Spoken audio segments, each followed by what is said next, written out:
Let me introduce U.S.M.C. Colonel Howard Lovingood Rett. During the middle of the Korean War, weighing 120 pounds, he enlisted in the Marines in 1952, at the age of 16. His drill instructor found out he was underage in boot camp and threatened to shoot him. This is a story he loves to tell. He fought in Korea, having served under Chesty Puller.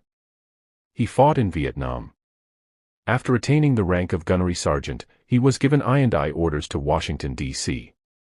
For most Marines, that would be considered a prestigious assignment. As legend goes, the good gunnery sergeant was there for 3 weeks when he said, "This is stupid. My unit needs me." He then went UA, unauthorized absence, and took MAC flights back to Vietnam. At that time, no one was going to question a GYSGT. Claiming to have lost his orders going to Vietnam.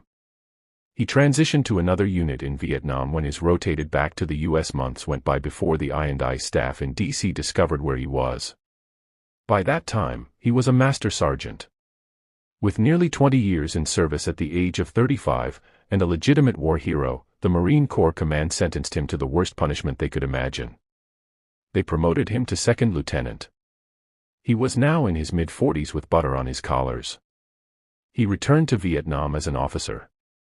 He fought to keep Staff Sergeant Carlos Hathcock in the Marines after he was diagnosed with multiple sclerosis, then made sure White Feather made gunnery sergeant. He continued to serve through the 80s and then the 90s.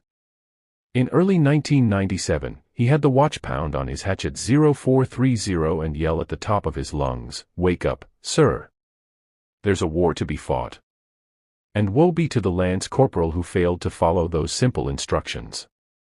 He gave up collecting his Social Security so that he could remain on active duty. At the time, and might still be the case today, one could not collect Social Security and active duty pay at the same time. In 1997, after 45 years of service, Colonel Howard Lovingood retired.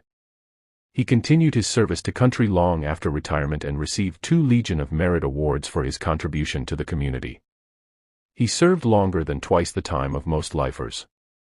How long can someone serve in the military? It depends. If you are an absolute badass, then at least 45 years. Colonel Lovingood now spends his time living in Carolina.